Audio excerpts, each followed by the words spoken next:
It's labelled on the back, Beerstone, Seaton, St Paul's Cathedral, Windsor Castle, St John the Baptist Cathedral, which is in Norwich. I don't expect many of you to have heard of Beerstone. It was mined all through the Roman times, the medieval times. That is almost the presence of the Reredos. All packaged ready for its new owner. God, if that could be reinstated where it belonged, we'd be happy. So this is a complete facade of an interior of a church. Look out for the beauty in things and you'll have a better day.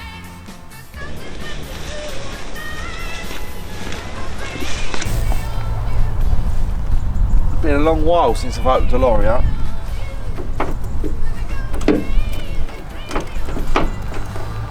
Oh bollocks, let's try the other side. Here it is.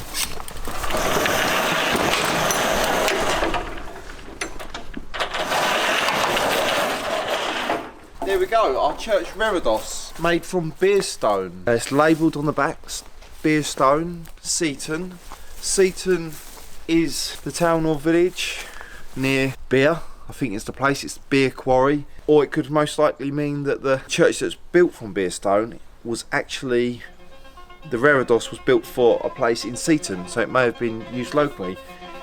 But this stone has been exported all over the world for the most prestigious builds, architectural builds all over the world. It's been used in Westminster Abbey, St Paul's Cathedral, Windsor Castle, St John the Baptist Cathedral, which is in Norwich, which we know very well, which our bronze gates come from. I don't expect many of you to have heard of Beerstone.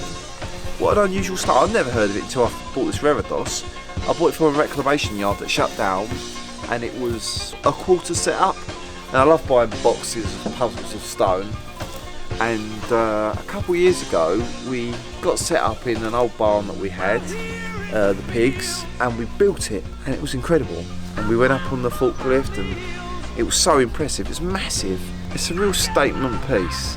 We looked a bit more into, when we found the label on the back, Beerstone, Seaton, we looked into the quarry and the history of it, and it's a stone that, like, when it's quarried, it's very soft, but when it oxidises, it becomes very hard. And it's sort of middle Cretaceous period, sort of limestone. It was mined all through the Roman times, the medieval times, and I don't know why it's ceased now, but I think it ceased in the early 20th century to keep producing.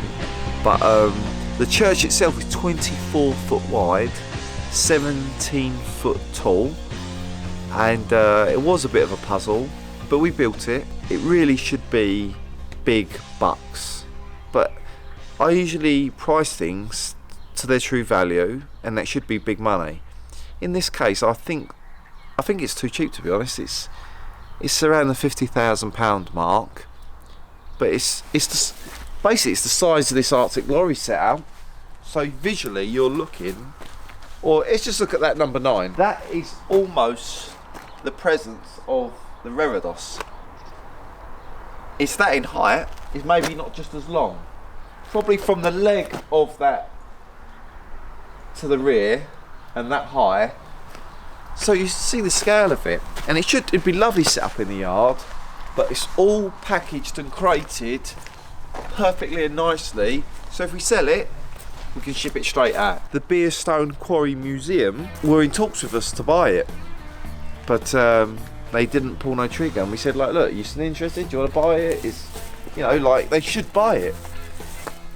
It is the most beautiful, detailed church piece that you could have, made of Beerstone, available to own, and all packaged ready for its new owner. And I hope you can appreciate what a mammoth task it was to build it, and how much cost has gone into building it, cleaning it, displaying it, cataloguing it, photographing it, transporting it, moving it. The question we get often enough, and if someone likes to say it in this circumstance, why was that removed? Why do you have that? Well, do you know what? It is really funny, because we pride ourselves having good, prestigious, wonderful reclaimed items. Everything we get we talk people into not taking out things. We would love things to be in their original position.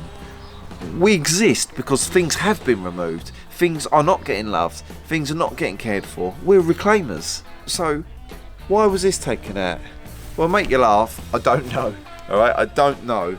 A lot of things have been taken out way before my time, and this had already been sat in a salvage yard, not presented that well. I don't know where it come from, and I don't know why it was taken out. I know that it's beer stone, which is the most exceptional sought after stone quarried in England. It's a grand classical Victorian mega piece that would have been Catholic Church top money. We're just the middlemen saving these items and presenting them back to market. God, if that could be reinstated where it belonged, we'd be happy. If that could go in a museum. But you know what? When someone buys something from us and spends the money, they buy it because they love it. And if they've got enough love and care to stump up the money and buy something that they want and adore and enjoy, who's anybody to criticise them and go, oh, that's not nice, they've just put it in their house. We've got footage from a couple summers ago. It was a lovely summer actually. I had a lot of fun that year, and we took these all the stone out of the crates and assembled the whole Reredos, and we've got some nice stock footage of that, so enjoy it.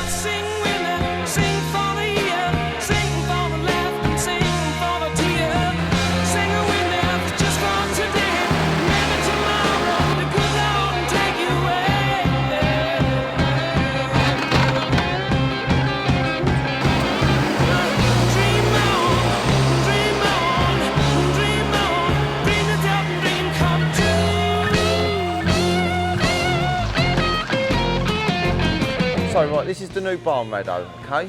We made it. We couldn't find, we've been driving around country lanes for the last half hour. We've got the address, but we made it. It's a secret, remote location. This is a lovely space. We can do lots of business with good, dry, clean space. One row, second row, okay? Don't stack up, just rows, okay? And then what we'll do, then we'll work back with it and we'll build the church here. See this line? I want you to keep the church this side of the line.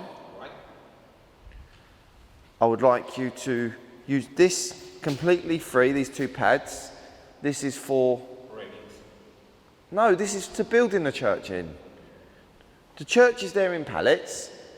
This is where we build the church. Okay. Understand? Yeah. Right.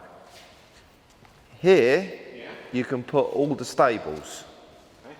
And then after, we'll take the stables and we'll build it here. Yeah? So, what's going in the first row? It's the church wall. What's in the second row? The stable. No. The church wall, yeah? Right. You keep it here when you show me the line, yeah? Right. In line. Right. One. I understand exactly. You don't understand because you didn't answer the question correctly. What's in this row? This is the church wall. Yeah, in single rows, yeah? What's in this row? Stable. No, nothing is in this row. We're putting the church in this row. Yeah. Here will be empty, yeah? Yeah. Okay. Next will be stable, how you say? Yeah, but I was talking about this one because I want to be clear. If you put something in it and you it up. No, I don't put it. No. No. Okay. Nothing goes in this one. No, yeah. This is for us to build this church in here. Yeah. Right. What's going in this one? Stable. Good.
Used to say that it was so easy, but you're trying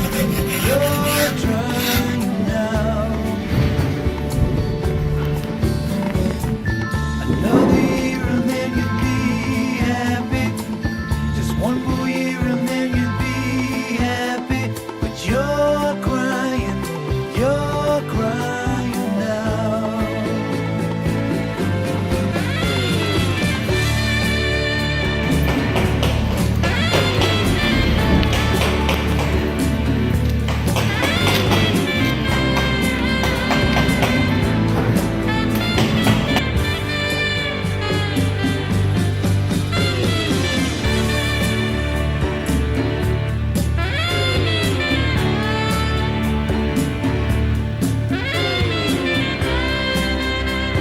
If you learn to see beauty, which is there in everything, even in a nasty story, if you can learn to see beauty in things, you'll live a beautiful life. You'll live a happier life than you do now if you can seek the beauty out a bit more in everyday things, in the moments, in the things you read, in the complaints, but when you look at stuff, you've either got to zoom in further in or further out. But when you're at a level where you're not seeing it, make a little change. Step a bit out, look a bit further at the picture, step a bit in, step to the side, turn your head, have a different way of thinking about something, but just trust the beauty is always there. Beauty is in everything, and if you don't want to see it, then good for you. But I like to see it, and I like to think that I live a good life. So look out for the beauty in things, and you'll have a better day.